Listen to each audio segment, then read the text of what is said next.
இது வந்து சொல்லப்போனால் அந்த பேச்சு ஃபுல்லா பார்த்தா வேட்டைக்காரன் படத்தை திரும்ப பார்த்த மாதிரி இருந்துச்சு. பாட்டை வேற போட்டாரு பாத்தீங்களா?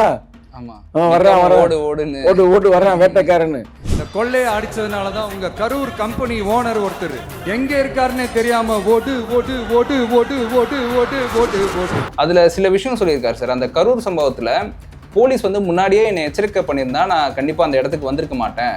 அவங்க வந்து எச்சரிக்கை கொடுக்க தவறிட்டாங்க, அதனாலதான் இந்த மாதிரி நடந்ததுன்னு ஒரு விஷயம் சொல்றாரு. அது நாமக்கல் அந்த மீட்டிங் முடிச்சுட்டு கரூர் வரும்போது அந்த கரூர் போலீஸ் எங்களை அலர்ட் பண்ணிருக்கலாம்ல. திமுகவை ஏற்கனவே ஜெயிச்சிட்டாரு. திமுக தோத்து போச்சு, சிங்கிள் மேனா நின்று கரெக்டா. அது தோத்து போய் இப்போ ஆட்சியை பிடித்து ஏறக்குறைய ஒரு 2 மாசம் ஆக போகுது. இப்போ 2வது முறையும் தோக்க வச்சிருக்கிறாரு. வரும்பொழுது போலீஸ் நினைச்சிருந்தா என்ன பண்ணிருக்கலாம்? சார் ரொம்ப நெருக்கடி அதிகமா இருக்குது, கூட்டம் அதிகமா இருக்குது, நீ உள்ள வராதீங்க அப்படின்னு தடுத்திருக்கலாம். அதான் அவர் கரெக்டாக சொல்கிறார். இதான் நம்ம அப்பயே நம்ம யோசித்து பார்த்தா, சிந்திச்சு பார்த்தோம். அதை நிறைய பேர் சொல்கிறாங்க, என்ன நிவாரணம் எதுக்கு வழங்குறாருன்னு. ஏன்னா ஒப்பைமுட்டு காசியாக கொடுக்குறாரு, கவர்மெண்ட்டுடைய காசு. அவள் பாதிக்கப்பட்டவர்களுக்கு அரசாங்கம் கொடுப்பது ஒரு சரியான செயல். அவங்க இறந்து போயிட்டாங்க, நம்ம வீரவணக்கம் செலுத்திட்டான், அடித்து பிரித்து எடுத்துட்டாருங்க, பிரித்து மேய்ஞ்சிட்டாரு. பாவமாக இருக்குது, தெருக்கி ஓட போகிறாங்க. எப்பவுமே ஸ்டாலின் சார் மேலே ஒரு தனி பாசம் ஒன்று உண்டு. அவர் கிடையாது, இவர் வேற. சிங்கப்பூருக்கு செக்கப்புக்கு போனார்ல அவரு. ஓகே சார், இதுல இன்னொரு விஷயம் சொல்லியிருக்காரு, தீய சக்தி வேற கிடையாது, தீஞ்சு போன சக்தி வேற கிடையாதுன்னு சொல்லியிருக்காரு சார். நல்லா பார்த்துருக்கீங்க அவருக்கு. தீஞ்சு போன சக்தி யாரு சார்? அதாங்க தீய சக்தி திமுக மேடையிலே சொல்றாரு. தீய சக்தி திமுக அப்படின்னு சொல்லி முடிச்சிட்டாரு. தீஞ்சு போன சக்தி யாருன்னா அதுதான் வந்து நம்ம எடப்பாடி அப்படின்னாரு. ஒரே பால்ல வந்து 3 விக்கெட்டுங்க. அங்கிட்டு வந்து ஸ்டாலின் முதல் விக்கெட்டு, செகண்ட் விக்கெட் எடப்பாடி, 3வது விக்கெட் மோடி. பார்ட்டி ஃபண்ட் தான் சொன்னேன், ஆனா அது யாருது என்னன்னு சொல்றதுக்குள்ளே எல்லாரும் ஓடிட்டீங்க அப்படின்னா நான் என்ன பேசுறது அப்படின்னு கேட்கிறாரு. அதுக்கடுத்து சொன்னாரு, அதே ரொம்ப முக்கியம்.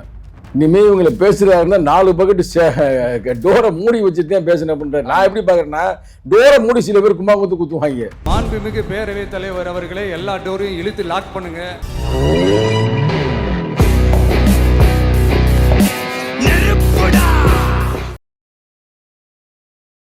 இந்த ஃபயர் தமிழன் நேயர்களுக்கு வணக்கம். இன்னைக்கு நம்ம கூட இன்டர்வியூல திரு சங்கத்தமிழன் இருக்காரு. சார் வணக்கம் சார். வணக்கம் சார். கரூர்ல முதலமைச்சர் விஜய் வந்து இன்னைக்கு பேசினதை நீங்க பார்த்துருப்பீங்கன்னு நினைக்கிறேன்.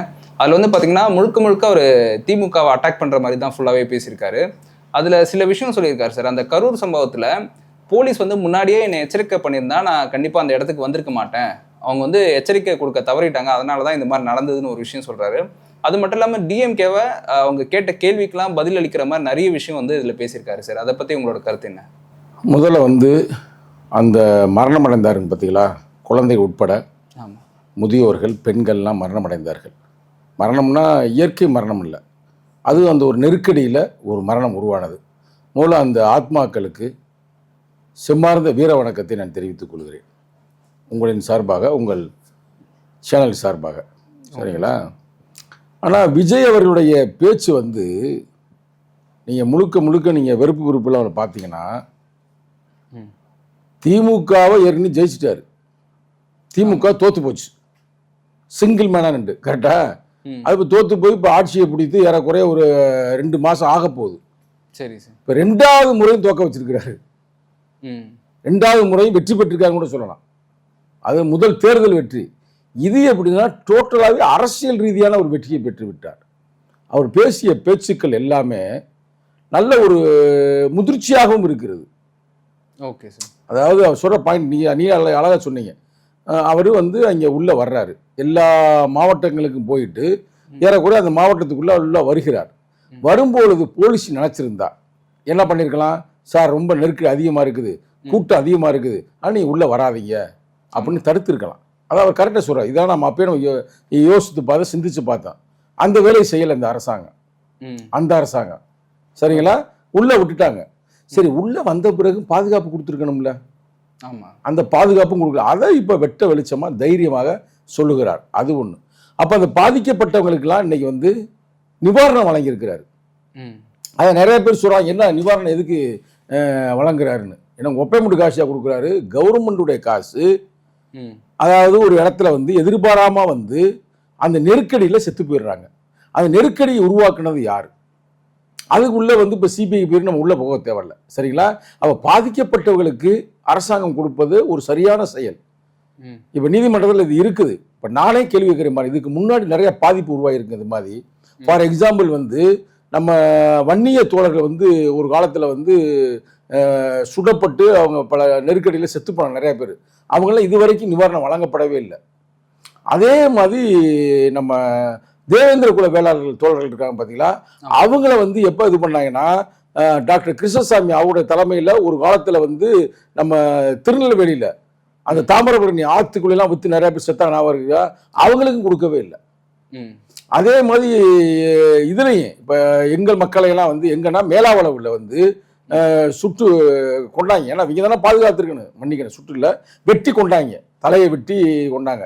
இப்போ அவங்களுக்கு கூட வேலை கொடுக்கல, சும்மா ஒரு டெம்பரவரியாக சும்மா அந்த ரோடு போடுற ஒர்க்கு கொடுத்தாங்களே தவிர அவங்களுக்கு ஒரு பெருமண்ட எந்த வேலையும் கொடுக்கல. சரி, இதெல்லாம் விடுங்க, மோசமானதுங்க. ஏறக்குறைய அப்போதான் கலைஞர் வந்து ஆட்சி வந்த புதுசு நினைக்கிறேன், இல்லை அறிஞர் அண்ணாவான எனக்கு கரெக்டாக தெரியல. அந்த காலகட்டத்தில் என்ன ஆச்சுன்னா நம்ம கீழ் வெண்மணி அப்படியே எரிச்சுட்டாங்க. ஏறக்குறைய 40 பேருக்கு மேலே, குழந்தை உட்பட. அவங்களுக்கெல்லாம் பாதிக்கப்பட்டவங்க குடும்பத்தார்களுக்கு அவங்க சொந்த பந்தங்கள் யாருக்கும் வேலை கொடுக்கல. வேலை ஏன் கொடுக்கணும்? வேலை வந்து ஒரு குடும்பத்தில் வந்து எதிர்பாராமான மரணம், அவங்க எதிர்பார்த்தாங்களா? அப்போ இது ஒரு நல்ல செயல் தானே. அப்போ இதை தடுக்கணும்னு திமுக வந்து திட்டமிட்டு செயல்படுது. கோர்ட் வரைக்கும் போகுது. கோர்ட்டில் வந்து கடுமையான அவங்க எதிர்ப்பை நீதிபதி தெரிவித்தார்கள். இன்னைக்கு அவர் போயிட்டு மக்களை சந்திச்சுட்டு அவங்களுக்கான அரசு பணிகளை, அதாவது வேலையை, அவங்களுக்கு ஒரு நிவாரணம் தான் அது வந்து சரிங்களா அவங்களுக்கு வழங்கியிருக்கிறார். இது பாராட்டக்கூடியது. அதனால தான் இவருக்கு கோபம்.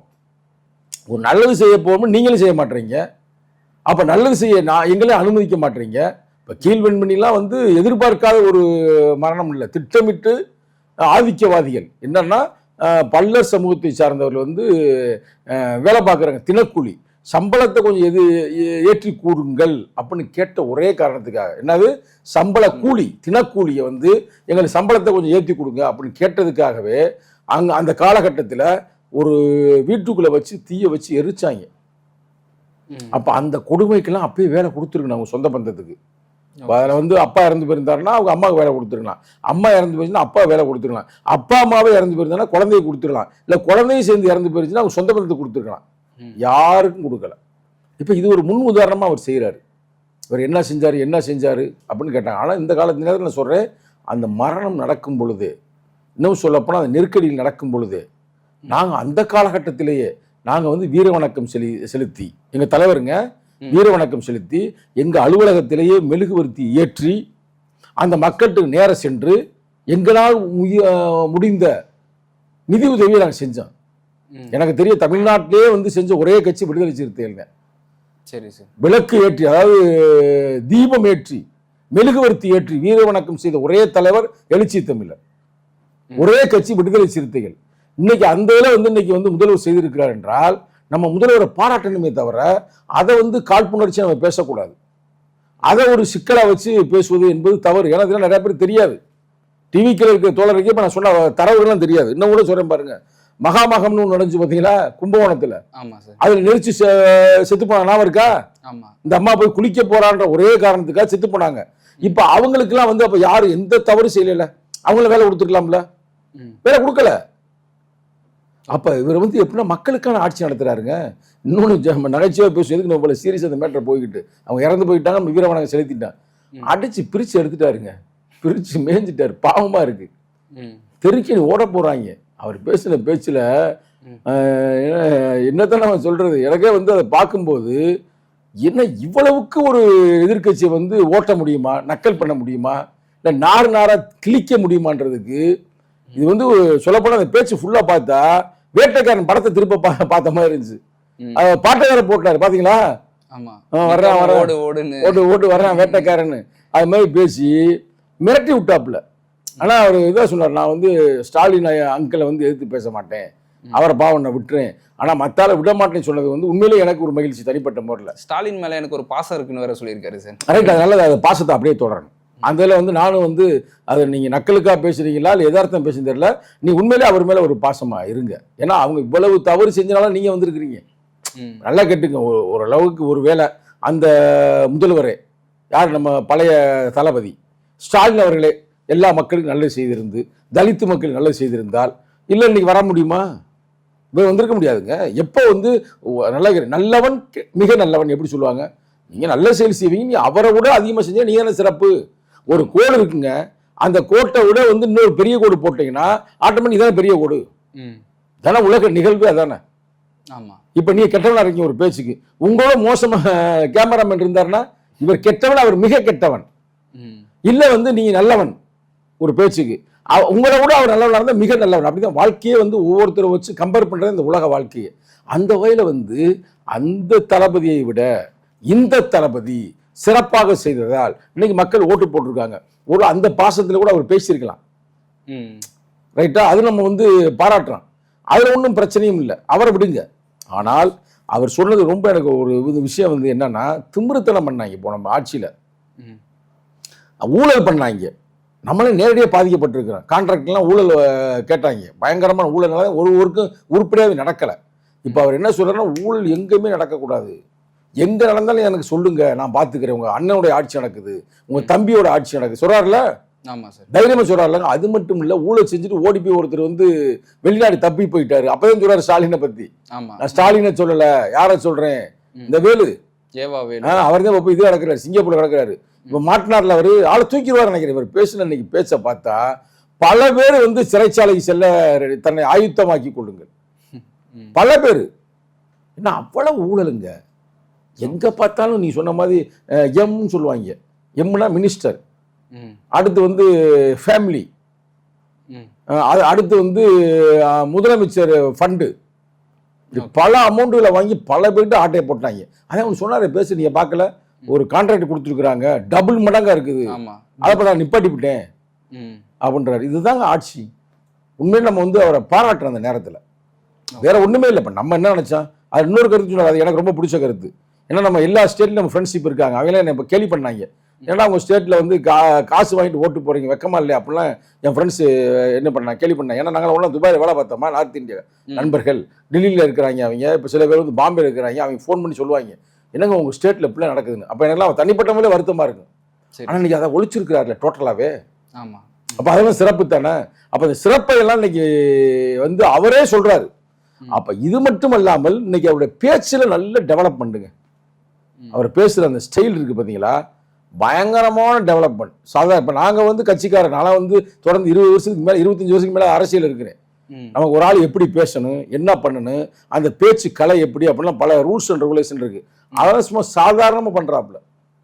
ஓகே சார், ஆரம்பமே first third gear, fourth gear, fifth gear தான் போடுறாரு. எல்லாமே ஃபர்ஸ்ட் சிங்கிள் கியரை போட்டு அடுத்து பண்ணி கொஞ்சம் ரிவர்ஸ் பண்ணி அப்பதான் வண்டி எடுப்பாங்க. இவர் எடுத்தமே ஃபிஃப்த் கியர். ஆனா அதாவது மக்கள்லாம் ரொம்ப மகிழ்ச்சியா போயிருப்பாங்க. ஆனா எதிராளிகள் பூரா இன்னைக்கு அதிர்ச்சியா இருப்பாங்க. ஐயோ இனி நம்ம ஒண்ணுமே பண்ண முடியாது இருக்கு. அது சொல்றாருல, நீங்க சும்மா இந்த தேர்தலில் மட்டும் நீ வெற்றி பெற வைத்து சிறப்பு அல்ல, எப்பயுமே அவங்க வாழ்க்கையில வெற்றியே பெற முடியாத அளவுக்கு செய்யணும் அப்படின்றது ஒரு கருத்து ரொம்ப முக்கியம். அது மட்டும் அல்லாமல் அவங்க ஊர்ல அந்த கரூர்ல அந்த இறந்து போன அவங்களுக்கு நினைவு சின்னத்தை உருவாக்குறேன்றாரு பார்த்தீங்களா, அது வரலாறு. அதை வந்து நான் தனிப்பட்ட முறையில் மிகவும் பாராட்டுகிறேன், வரவேற்கிறேன். சிறப்பான ஒரு செயல்பாடு. ஓகே சார், இதுல இன்னொரு விஷயம் சொல்லியிருக்காரு, தீய சக்தி வேற கிடையாது, தீஞ்சு போன சக்தி வேற கிடையாதுன்னு சொல்லியிருக்காரு சார். நல்லா பாத்துருக்கீங்க அவருக்கு. தீஞ்சு போன சக்தி யாரு சார்? அதாங்க தீய சக்தி திமுகன்னு மேடையிலே சொல்றாரு. தீய சக்தி திமுக அப்படின்னு சொல்லி முடிச்சிட்டாரு. தீஞ்சு போன சக்தி யாருன்னா அதுதான் வந்து நம்ம எடப்பாடி, அண்ணா திமுக. திமுகவும் காலி பண்ணிட்டாரு, அண்ணா திமுக. அதே நேரத்தில் பிஜேபி அடிக்கிறாரு. நீ கவனிச்சீங்களா? இப்ப மறுசீரமைப்பு கொண்டு வர போறாங்க. அந்த மறுசீரமைப்புல நாங்க விட மாட்டோம் தைரியமா சொல்றாருல, டீலிமிட்டேஷன் அதுக்கு பேரு, அதை நான் வந்து தடுப்பேன் அப்படின்னாரு. ஒரே பால்ல வந்து 3 விக்கெட்டுங்க. அங்கிட்டு வந்து ஸ்டாலின் முதல் விக்கெட்டு, செகண்ட் விக்கெட் எடப்பாடி, 3வது விக்கெட் மோடி. மோடி, எடப்பாடி, ஸ்டாலின் போட்டது ஒரே பால். ஆனா விக்கெட் எத்தனை விக்கெட்? 3 விக்கெட். முத வந்து ஒரு விளையாட்டுல 3 விக்கெட் எடுத்திருக்கிறாரு, அரசியல் விளையாட்டுல. ஆனால் உண்மையிலே வந்து நம்ம அவரை வந்து வரவேற்கிறோம். ஓகே, சிறப்பான ஒரு நிகழ்வாகவே நாங்கள் கருதுகிறோம், அவரை நம்ம பாராட்டுறோம். ஓகே சார், அப்புறம் அந்த பார்ட்டி ஃபண்டை பற்றியும் பேசியிருந்தாரு. நீங்கள் என்ன பேசுங்கன்றீங்க, அப்புறம் நான் பேசினா வந்து பார்ட்டி ஃபண்டுன்னு தான் சொன்னேன், ஆனா அது யாருது என்னன்னு சொல்றதுக்குள்ளே எல்லாரும் ஓடிட்டீங்க அப்படின்னா நான் என்ன பேசுறது அப்படின்னு கேட்கிறாரு சார். அதுக்கடுத்து சொன்னாரு, அதே ரொம்ப முக்கியம், இனிமே இவங்களை பேசுறாருன்னா 4 பக்கெட்டு டோரை மூடி வச்சுட்டு தான் பேசுனேன் அப்படின்றாரு. நான் எப்படி பாக்குறேன்னா, டோரை மூடி சில பேர் கும்பாங்குத்து குத்துவாங்க, படங்கள்ல பாத்துருக்கீங்களா, படங்கள்ல பெரிய ஹீரோலாம் வந்தாருன்னா முதல்ல டோரை மூடுவாங்க, அது மாதிரி டைலாக் விட்டாரு. இனிமேல் ஃபுல்லாக வந்து 4 போய்ட்டு கதவை சாத்தி பிடித்தான் நீ நம்ம பேச ஆரம்பிக்கணும்னு. அதனால் உண்மையிலே வந்து ரொம்ப சிறப்பு தான். பார்ட்டி ஃபண்டுன்றது அதுதான். Okay sir. அதை பேசுறதுக்கு முன்னாடியே பரப்பிட்டாங்க. பல ஃபண்டு வாங்கினாலும் இப்போ இன்னைக்கு வந்து ஜெகஜோதியாக இருக்கிறாங்க. திமுக காரர்கள் தோத்து போனாலும் தோத்த மாதிரி தெரியுது. இன்னமும் அதே செழிப்பு, அதே வந்து பரபரப்பு எப்படி அது உருவாகுது? மக்களுக்கு ஒழுங்காக வேலை செய்யணும். அதை விட்டுவிட்டு இந்த ஃபுல்லாக விளம்பரம் படுத்திக்கிட்டே திட்டுறாங்க. இப்போ போகிற பாருங்க, சின்ன பையன்லாம் ஜென்ஸு கிட்ஸா அவங்கள வச்சுக்கிட்டு குண்டக்க மண்டக்க பேசுகிறேன். நீங்கள் தான் பார்த்தீங்களா, எக்கச்சக்கம் பேசுகிறாங்க. போன இதில் இன்டர்வியூட நான் கேள்விப்பட்டேன், நீ இன்டர்வியூ எடுத்த கூட நான் பார்த்தேன். அதனால் வந்து ஆக மொத்தம் இனியா திருந்தன். அவர் இன்னொன்று சொல்கிறார், எதிர்கட்சியாக முறையாக வேலை செய்தால் நான் உங்களை பாராட்டுகிறேன், வரவேற்கிறேன் அப்படின்றாரு. அதையும் கேட்கல. அதாங்க டோட்டலாக வந்து மீண்டும் ஒரு முறை திமுகவை தோற்கடித்திருக்கிறார். Okay sir. அவர் வந்து இன்னும் நீங்கள் கனவுலே தான் இருக்கீங்க, உங்கள் ஆட்சி முடிஞ்சு இப்போ தாவேக்காவோட ஆட்சி வந்துருச்சு, அது வந்து கண்முழிச்சு பாருங்கன்னு வேற சொல்லியிருக்காரு சார். அது ரொம்ப ஓவரான நக்கலுங்க. இல்லை வீணா அப்படின்னா திருறாங்க, போகக்கூடாதுன்றாங்க. எங்கே கரூருக்கு நான் கேட்டப்ப, நாங்களாவது கரூருக்கு போனோம், நீங்கள் போனீங்களா? அவர் திமுக வந்து எதிர்கட்சி தானே, இவருக்கு முந்தி ஏன் போயிருக்கக்கூடாது? செஞ்சுருக்கலாம்ல, எதிர்கட்சி ஆனது பிறகு அது ஒரு அரசியல் கூட பண்ணியிருக்கலாம்ல, பிறகு போயிருக்கலாம்ல, அதுவும் போகலையில. அப்போ யார் குற்றம்? இவங்க தானே குற்றம். அதனால் வந்து நல்லா கேள்வி நல்லா சிறப்பாக கேட்டிருக்காரு. ஓகே சார், உங்களோட நேரத்துக்கும் கருத்துக்கும் நன்றி சார். நன்றி, வணக்கம்.